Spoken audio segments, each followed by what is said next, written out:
प्यारे बच्चों, निर्वाण हिंदी ज्ञान सागर में आप सभी का हार्दिक अभिनंदन और स्वागत है। मैं शेर सिंह निर्वाण इस यूट्यूब चैनल के माध्यम से आपका भी हार्दिक अभिनंदन करता हूं। प्रिय विद्यार्थियों, देखिए आज हम कक्षा 12 के अंतर्गत महाकवि तुलसीदास जी द्वारा रचित जो 2 अध्याय हमारे पाठ्यक्रम में शामिल हैं, एक कवितावली से लिया गया है जिसके 3 पद हमारे पाठ्यक्रम में हैं। एक लक्ष्मण मूर्छा और राम का विलाप है। तो इनमें से जो हमारा पहला अध्याय है कवितावली, इसके उत्तरकांड से बेटा 3 पद हमारे पाठ्यक्रम में लिए गए हैं। इन 3 पदों में 2 तो कवित हमारे पाठ्यक्रम में बेटा क्या है, 2 तो कवित हैं और इन कवित के साथ एक सवैया भी दिया गया है। आप सोच रहे हैं सर ये कवित क्या होता है, तो देखिए बेटा मैं बता दूं आपको, कवित एक छंद होता है साहित्य में। छंद से मतलब यह है बेटा वर्णों और मात्राओं को गणना करने का जो व्यवस्थित क्रम होता है उसे क्या कहा जाता है, हिंदी साहित्य की भाषा में छंद कहा जाता है। तो प्यारे बच्चों, हमारे पाठ्यक्रम में ये जो कवितावली है, जो उत्तरकांड से कुछ पद यहाँ पर हमें जो दिए जा रहे हैं 3 पद, इनमें 2 तो कविता हमारे पास कितने बेटा, देखो एक तो ये कविता है और एक नीचे अपना सवैया है। तो कवित छंद जो होता है बेटा, इसमें कुल 16 और 15 इस तरह से कुल कितने वर्ण हो गए बेटा, 31 वर्ण हो गए। ठीक है बेटा, कुल कितने 16 और 15 जो 31 वर्ण होते हैं। तो इसमें बता दो आपको कुल 31 तो इसमें वर्ण होते हैं। पहली पंक्ति में 16 वर्ण होते हैं, दूसरी पंक्ति में 15 वर्ण होते हैं। 16 और 15 मिलकर के कितने वर्ण हो गए बेटा, 31 वर्ण हो गए। तो इस छंद के अंतर्गत जो कवित छंद है, क्या नाम है छंद का बेटा, कवित। क्या नाम है, कवित छंद जो है, इसमें कुल 31 वर्ण होते हैं। कुल कितने वर्ण होते हैं बेटा, 31 वर्ण होते हैं जो भी हम पढ़ रहे हैं। ठीक है बेटा, तो देखो बेटा ऊपर की इसमें जो पंक्ति होती है, इसमें कुल 2 पंक्तियों से मिलकर के एक चरण बनता है। तो ऊपर की जो पंक्ति इसके अंतर्गत होती है, इस पंक्ति में कुल 16 वर्ण होते हैं। ठीक है, और नीचे वाली पंक्ति के अंदर कुल कितने वर्ण होते हैं बेटा, नीचे वाली पंक्ति में 15 वर्ण होते हैं। आपके पास पाठ्य पुस्तक, आप इनकी गणना कर सकते हैं। ठीक है, तो देखो मैं गिनकर दिखाता हूं आपको, वैसे आप खुद गणना करना बेटा, इसके लिए क्या ही टाइम खराब करना है। ठीक है, तो देखिए अब 16 और 15 से मिलकर के कुल 31 वर्ण इसके अंदर होते हैं। ये सामान्य जानकारी इस पाठ के बारे में, आगे के लिए तो हमें पढ़ना नहीं पड़ेगा बार बार। ठीक है बेटा, इसकी भाषा कौन सी है, भाषा इसमें ब्रज है बेटा। कौन सी भाषा होगी इसकी, ब्रज भाषा होगी। ठीक है, इसमें बेटा कौन सा गुण है जो हम पढ़ रहे हैं कवित, इसमें प्रसाद गुण है। कौन सा गुण हो जाएगा, प्रसाद गुण हो जाएगा। और शांत रस इसमें हो जाएगा। ये कुछ सामान्य जानकारी है जो एक पाठ को पढ़ने से पहले हमें जाननी पड़ती हैं। तो ये सारी बातें इसमें बेटा, कवित छंद है, ब्रज भाषा है, प्रसाद गुण है, शांत रस है। तुलसीदास जी ने दोनों ही भाषाएं काम में ली हैं, ब्रज भाषा भी काम में ली है और अवधि भाषा भी काम में ली है। लेकिन अवधि भाषा हमारे पास अगला पाठ जो है लक्ष्मण मूर्छा और राम का विलाप जो अवधि भाषा में है, लेकिन यह अध्याय कौन सी भाषा में बेटा, ब्रज भाषा में है, जो हम पढ़ने जा रहे हैं। इसमें जो पहला कवित हमें दिया गया है, किस भी किसान कुल से लेकर के आगी बढ़वागी ते बड़ी है आगी पेट की, यहाँ तक बेटा कवि ने किसका वर्णन करना चाहा है, समाज के अंदर समाज के जो प्रत्येक व्यक्ति होते हैं, उन प्रत्येक व्यक्तियों को अपना पेट पालने के लिए किस तरह से रोजगार करना पड़ता है, काम करना पड़ता है, कोई न कोई व्यवसाय करना पड़ता है, उसी का कवि ने इसके माध्यम से वर्णन करना चाहा है। देखिए बेटा बड़े प्रेम से एक एक शब्द का अर्थ बताते मैं चलूंगा। अपनी किताब में आराम से शब्दों के अर्थ आप लिखते जाइएगा, फिर हम इसका अर्थ कर लेंगे पूरे पद का। कह रहा है कवि, किस भी किसान कुल बनिक भिखारी भाट। किस भी का मतलब क्या होता है बेटा, काम या व्यवसाय। ओके, किसान कुल यानी किसान होता है, कुल यानी परिवार, यानी किसान का परिवार। किसी भी किसान कुल में अनुप्रास अलंकार है। अनुप्रास अलंकार होता है जिसमें एक ही वर्ण की 2 या 2 से अधिक बार आवर्ती होती है। तो किसी भी किसान कुल में तो बेटा अनुप्रास अलंकार हो गया। किसी भी का मतलब व्यवसाय या कार्य, किसान कुल किसान का परिवार, बनिक व्यापारी, भिखारी भिखारी होता है भिक्षुक, और भाट चारण होते हैं जो पहले राजाओं के दरबार में होते थे। चाकर का मतलब क्या होता है बेटा, नौकर होता है। चाकर का मतलब क्या होता है, नौकर। चपल नट, चपल यानी चंचल, नट यानी कलाकार। चोर चार चेटकी, चोर यानी चोर होता है, चार का मतलब दूत और चेटकी का मतलब बाजीगर।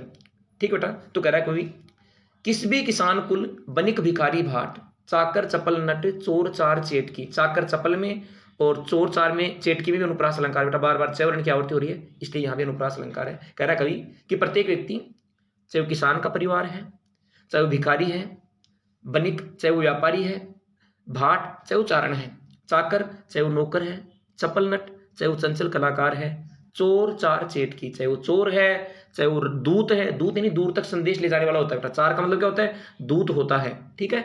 चेट क्या नहीं, जादूगर, ठीक है, कि चाहे वो बेटा क्या है, कोई बाजीगर है, जादूगर है, सभी व्यक्तियों को अपना पेट पालने के लिए कोई न कोई किसबी यानी कार्य अवश्य करना पड़ता है। किसबी का मतलब क्या होता है, कार्य, चाहे किसान का परिवार हो, चाहे व्यापारी हो, चाहे भिखारी हो, चाहे भाट हो, चाहे चंचल कलाकार हो, चाहे कोई नौकर हो, चाहे चोर हो, चाहे दूत हो, चाहे बाजीगर हो, प्रत्येक व्यक्ति को अपना पेट पालने के लिए कोई न कोई कार्य अवश्य करना पड़ता है।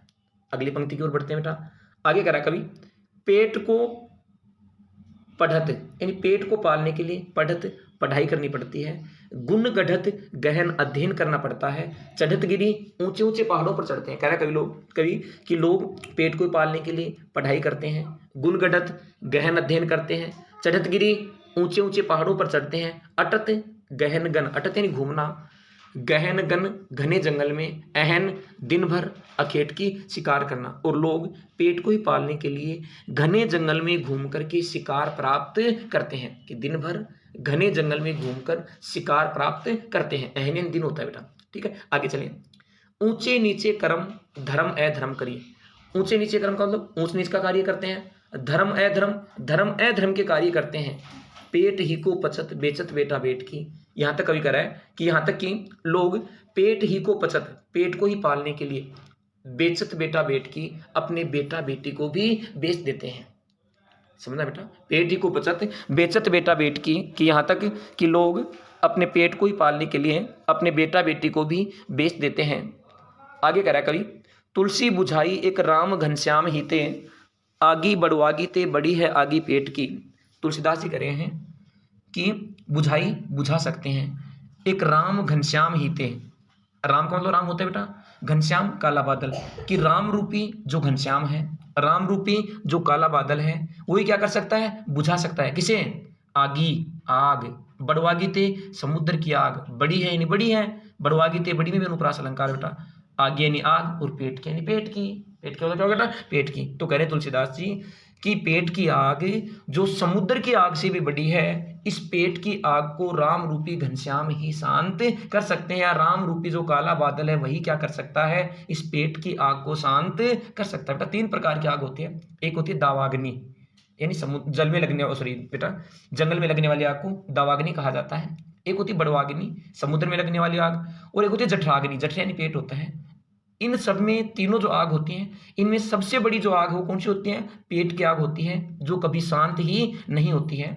तो कभी भी इसके माध्यम से ही करें कि जो पेट की आग है, जो समुद्र की आग से भी बड़ी है, इस आग को राम रूपी घनश्याम ही या राम रूपी काला बादल ही शांत कर सकता है। उम्मीद करता हूँ बेटा समझ आया होगा। एक बार फिर मैं इसका पुनर्दोहराव कर देता हूँ आपके सामने। कह रहा कवि, किस भी किसान कुल बनिक भिखारी भाट, कह रहा है कि चाहे किसान का परिवार है, चाहे व्यापारी है, चाहे भिखारी है, चाहे भाट है, चाकर चपल नट चोर चार चेट की, कि चाहे कोई नौकर है, चाहे चंचल कलाकार है, चाहे कोई चोर है, चाहे कोई राजदूत है, चेट की चाहे कोई बाजीगर है, प्रत्येक व्यक्ति को अपना पेट पालने के लिए कोई न कोई कार्य, किसी भी काम तो कार्य होता है, काम होता है, अवश्य करना होता है। पेट को पढ़त, पेट को पालने के लिए पढ़त पढ़ाई करनी पड़ती है, गुण गढ़त गहन अध्ययन करना पड़ता है, चढ़त गिरी ऊंचे ऊंचे पहाड़ों पर चढ़ना पड़ता है, लोग ऊंचे ऊंचे पहाड़ों पर चढ़ते हैं, पढ़ाई करते हैं, गहन अध्ययन करते हैं, अटत गहन गन अहन अखेट की, और दिन भर घने जंगल में घूम करके शिकार प्राप्त करते हैं, ऊंचे नीचे कर्म धर्म अधर्म करी, ऊंच नीच का कार्य करते हैं, धर्म अधर्म के कार्य करते हैं, पेट ही को पचत बेचत बेटा बेट की, यहाँ तक कि लोग अपना पेट पालने के लिए अपने बेटा बेटी को भी बेच देते हैं। तुलसी बुझाई एक राम घनश्याम ही थे, आगी बड़वागी थे बड़ी है आगी पेट की। तुलसीदास जी कह रहे हैं कि जो राम रूपी घनश्याम है वही क्या कर सकते हैं, इस पेट की आग को जो समुद्र की आग से भी बड़ी है, ये पेट की आग जो समुद्र की आग से भी बड़ी है, इस पेट की आग को शांत कर सकते हैं। ठीक है बेटा, कौन, जो राम रूपी घनश्याम है, राम रूपी घनश्याम ही इस पेट की आग को शांत कर सकते हैं। प्रिय विद्यार्थियों, उम्मीद करता हूं ये कक्षा आपको बहुत अच्छी लगी होगी, बहुत अच्छे से समझ में आई होगी। अगर बेटा आपको क्लास अच्छे से समझ में आ रही है ये कक्षा कैसी लग रही है कमेंट के माध्यम से ज़रूर बताएं, और चैनल को लाइक सब्सक्राइब, ये तो आपका धर्म बनता ही है, ये कार्य बेटा अवश्य कर दें। सभी का बहुत बहुत धन्यवाद, बहुत बहुत